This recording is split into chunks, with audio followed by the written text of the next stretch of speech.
Dans cette vidéo, nous allons voir comment utiliser la substitution des variables en ligne. Autrement dit, c'est des variables qui vont être intégrées à l'intérieur de Model Builder et que l'usager va pouvoir ou non, donc on va peut laisser à l'usager accéder à ces variables-là, de modifier ces variables-là et ils vont se positionner dans le modèle et le modèle va pouvoir rouler avec ces variables que l'usager ou non, donc ça dépend des substitutions à quel endroit on les place et pour pouvoir les mettre à l'intérieur du modèle. Donc, autrement dit, ça va être fait dans le modèle. Donc, le modèle va s'adapter à ce que l'usager va vouloir faire et ça va se faire par des variables. Donc, la première chose ici que je vais faire, c'est de faire un nouveau modèle. Donc, je vais faire ici dans mon projet une nouvelle boîte à outils, donc une ATBX. Je suis à l'intérieur d'ArcGIS Pro. Donc, je vais marquer ici, par exemple, démonstration. Ici, voilà, j'ai la nouvelle boîte à outils qui se rajoute. Et à l'intérieur de ça, ben, ce que je peux faire nouveau modèle ici. Et ça me fait mon modèle ici. Ce que j'ai comme données, donc j'ai utilisé des données qui proviennent de Données Québec, donc Données ouvertes Québec. J'ai été chercher, par exemple, les données de la ville de Québec, donc les arrondissements, la notion la couche ici des réseaux cyclables, donc c'est la classe d'entité que je devrais dire ici, réseau cyclable, qui apparaît comme étant une couche à l'intérieur d'ArcGIS Pro. Et j'ai aussi les arbres répertoriés, là, il y en a quand même pas mal. Je pense pas de les utiliser, mais je les ai pris pareil au cas où. Donc, le premier modèle ici que je vais faire, c'est de faire une substitution de variable avec la notion du workspace. Donc, je vais retourner dans Modifier, où j'aurais pu cliquer aussi sur l'onglet qui était déjà ouvert. Et ce que je vais faire là-dedans, c'est, je vais me faire, par exemple, un petit modèle qui va me permettre de faire de créer un répertoire, de créer une géodatabase à l'intérieur. Et à partir de là, ça va donner mon travail courant. Et ce que je vais faire par après, c'est de prendre mes éléments et de les mettre à l'intérieur. Donc, par exemple, ici, si je regarde dans mes outils, j'en ai plusieurs. Donc, on peut y aller soit par une recherche d'outils qui se trouve être ici, ou d'y aller avec la notion des outils. Donc, si je m'en viens dans Analyse, je ne cliquerai pas dessus parce que c'est déjà ouvert. J'ai toutes mes boîtes à outils qui sont là et juste à faire ici un glisser-déposer à l'intérieur. Donc, j'ai à l'intérieur de ça, je vais aller chercher mes outils de ici d'analyse. Ça va être les outils de gestion de données. Donc, j'ai plusieurs éléments de gestion de données qui sont là. Je vais ici aller chercher la notion à l'intérieur de ces outils-là. Donc, c'est toutes des sous-boîtes, donc des jeux d'outils. Et j'ai à l'intérieur de ça ici plusieurs, je devrais avoir plutôt la notion espace de travail. Voilà, je cherchais. Espace de travail qui est ici et je peux faire créer un dossier, par exemple, et d'aller chercher aussi de créer une géodatabase de fichiers. Oups, on va revenir ici, géodatabase fichier. Voilà. Et ce que je peux faire, évidemment, dans Model Builder, c'est commencer à lier mes éléments ensemble. Donc, je peux dire ici que ça, la sortie du dossier, ça va être l'emplacement de la géodatabase par fichier. Et je peux aller faire aussi clic droit là-dedans, donc faire créer une variable à partir du paramètre. Donc, l'emplacement du dossier et créer une variable à partir du paramètre pour aller chercher le nom du dossier. Donc, présentement, mes modèles, donc mes processus, mon modèle ici, mes processus. Donc, ça ici, c'est un processus. Ça, c'est un autre processus. Et tant qu'à y être ici, ben, chacune des formes que j'ai ici, c'est des éléments. Donc, il est en gris parce que je n'ai pas tous les éléments requis pour pouvoir être exécutés. Mais on va le rentrer au fur et à mesure. Et là-dedans, ici, ben, je peux faire clic droit pour mettre un paramètre, par exemple. Et ces paramètres-là, si je sauvegarde dans la boîte à outils, donc dans le modèle, donc c'est le nom de base, je pourrais le modifier. En double-cliquant dessus, ben, ces éléments-là qui apparaissent ici, ben, c'est ni plus ni moins que les P, donc les paramètres que j'ai mis à l'intérieur. Donc, l'emplacement du dossier, le nom du dossier, et après ça, ben, je peux aller chercher aussi d'autres éléments, donc créer une variable, par exemple, à partir du paramètre. Le nom de la géodatabase, j'aimerais que la personne ici puisse la créer. Donc, clic droit ici, paramètre. Je dois sauvegarder et je crois que je dois réouvrir aussi. Donc, ça se fait peut-être pas automatiquement. double-clic ici, voilà. Donc le paramètre a été rajouté. Donc ici, je vais me faire cette information-là. Et ce que j'aimerais faire aussi par la suite, c'est de faire, par exemple, prendre une couche, par exemple, les réseaux cyclables. Donc c'est pas très volumineux. Donc ici, on peut voir qu'elle apparaît à couleur parce qu'elle a sa source. Et là-dedans, ce que j'aimerais faire, c'est de faire, par exemple, une notion de zone tampon. Donc un buffer, ça va être dans outil d'analyse proximité. Ici, zone tampon. Oups. On va prendre glisser, déposer. Et ce que je vais faire ici dans les zones tampons, ben, ça va être l'entité d'entrée. Et à l'intérieur de ça, ici, ben, ce que je peux faire là-dedans, ben, c'est d'aller chercher, de créer une variable à partir du paramètre, par exemple. Ça va être la distance. Donc, je vais pouvoir mettre cette information-là. Et pour ça, ben, ce que je vais faire, c'est que je vais seulement mettre ici celui-là paramètre.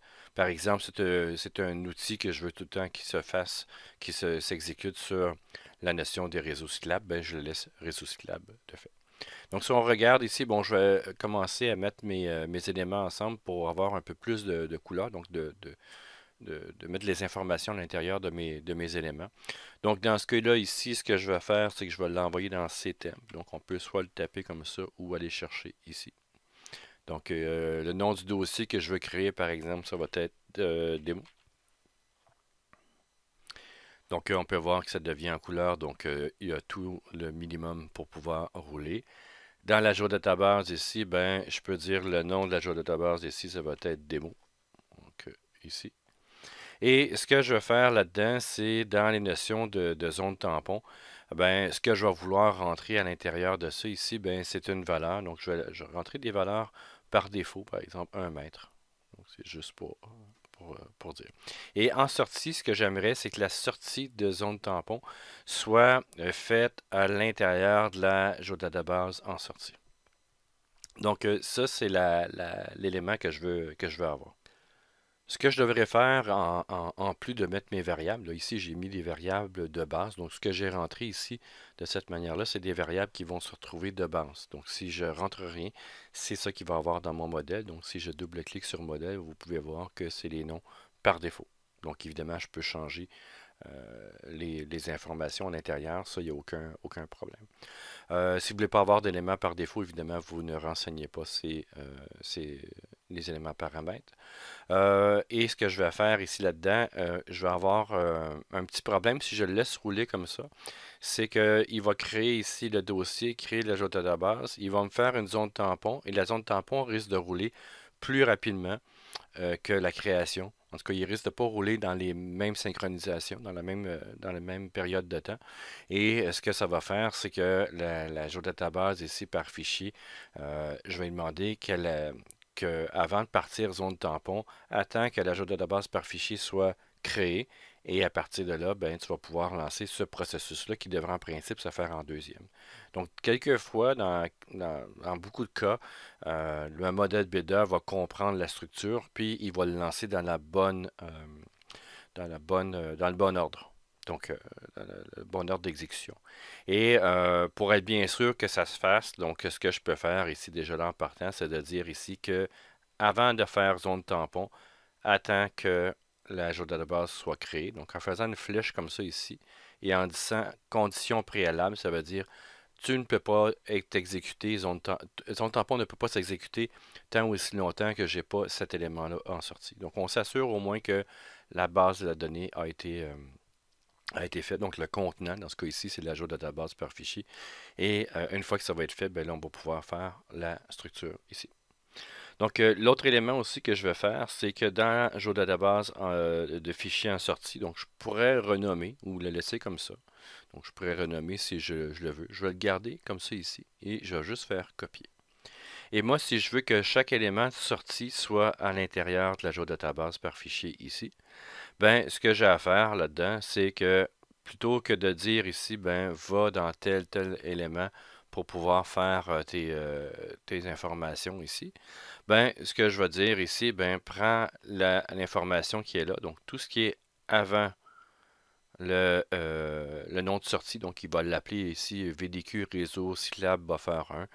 Donc, je pourrais le renommer celui-là aussi, donc, mais je vais le laisser de base. Et je vais enlever cet élément-là. Et pour pouvoir dire ici que ta sortie maintenant, ce n'est plus cet endroit-là, donc qui est la géodatabase par défaut de mon projet. Mais maintenant, ça va être cet endroit-là, ici, donc dans ces temp démo, si je n'ai pas changé les informations ici. Donc, ce que je vais faire là-dedans, c'est que je vais pouvoir mettre un pourcentage ici. Donc, pour faire des variables, c'est entre éléments de pourcentage, donc entre caractères de pourcentage. Donc, ça me permet ici de dire pourcentage géodatabase en sortie, donc c'est le nom. Évidemment, si je le change, je dois le changer ici. Barre oblique vers la gauche et mettre les informations à l'intérieur. Donc, ici, si on regarde, on revient et il devrait avoir géodatabase en sortie. C'est ça. Donc, ça va être la géodatabase qui est créée ici. Et lui, il va aller mettre l'information à l'intérieur. Donc, je peux enregistrer et je peux, bon, évidemment, ce que je vais faire, c'est que je vais redoubler-cliquer. Par exemple, je vais dire ici que mes données, ça me va, c'est ça que je veux avoir. Et je peux faire exécuter. Et en faisant exécuter, donc soit le faire directement à partir de l'outil ou directement à partir du modèle.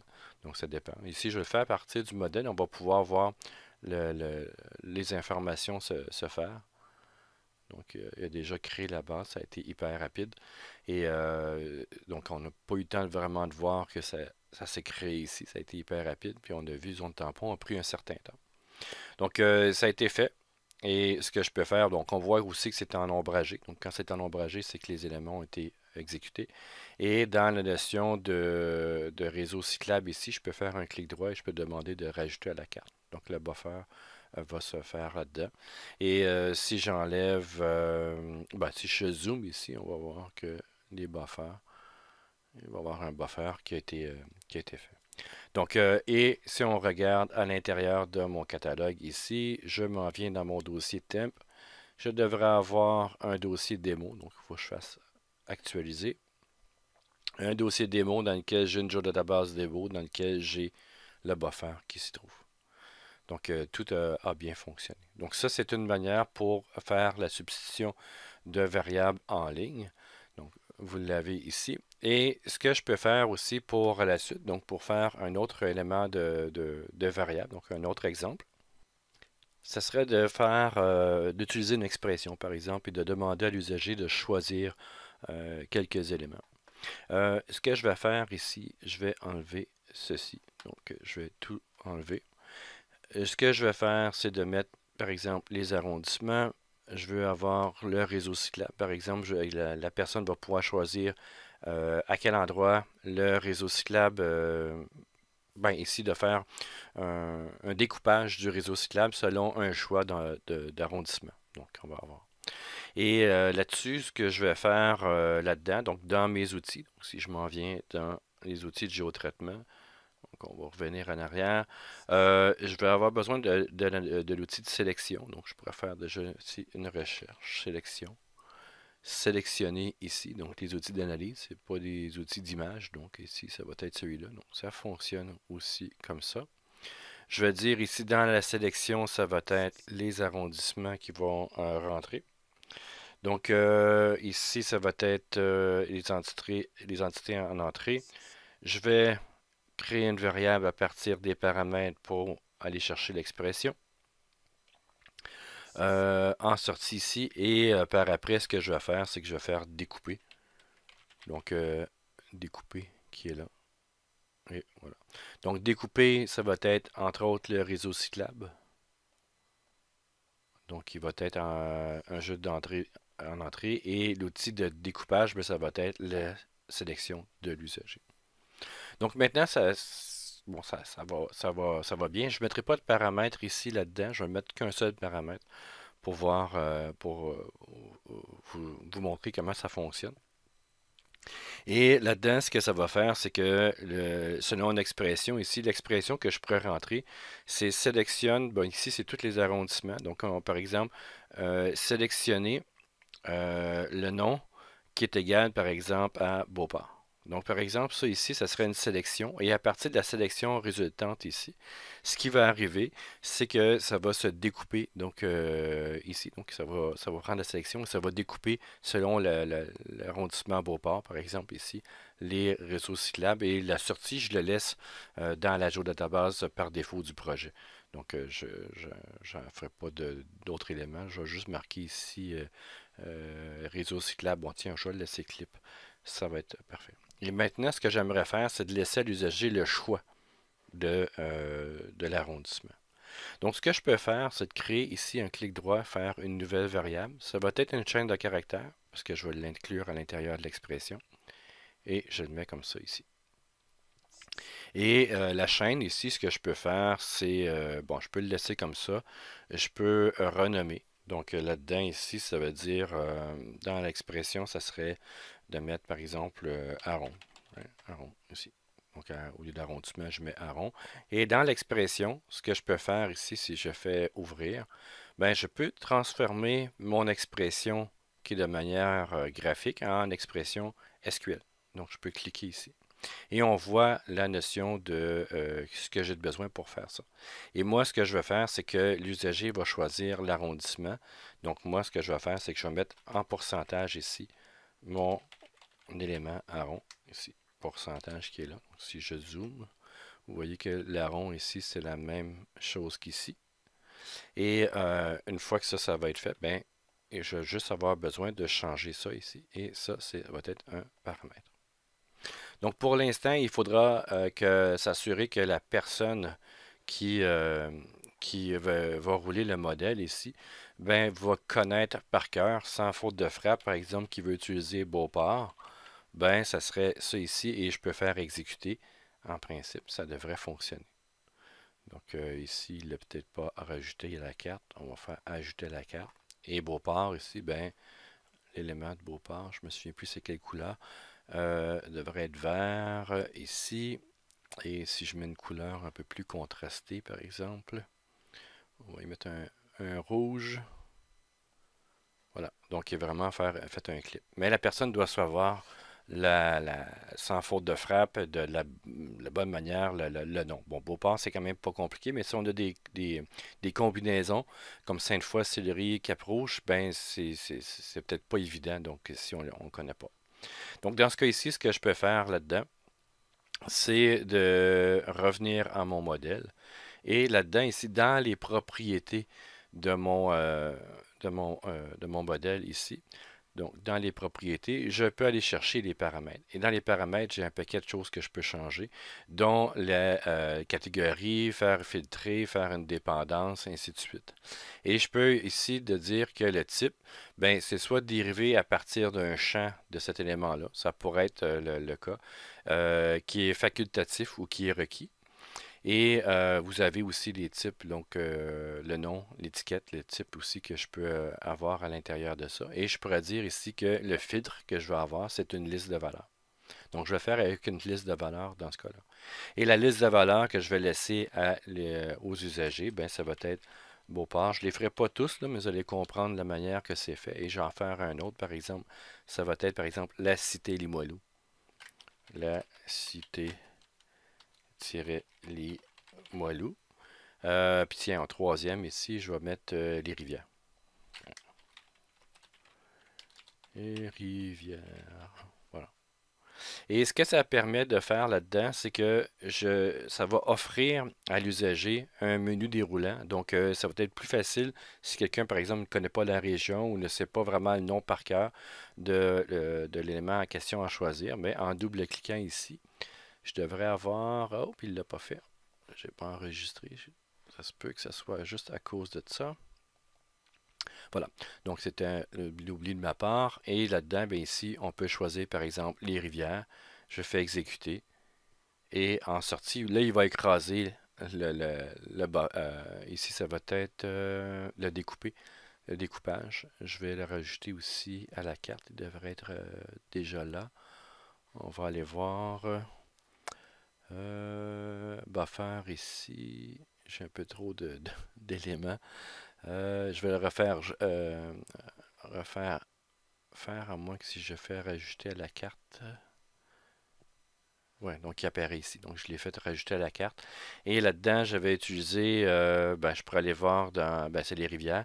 Et les rivières, c'est la partie en bleu ici. Donc si je mets la couleur ici rouge pour que ce soit vraiment plus facile à voir. Donc on peut voir que ça a été de cette manière-là que ça a été fait.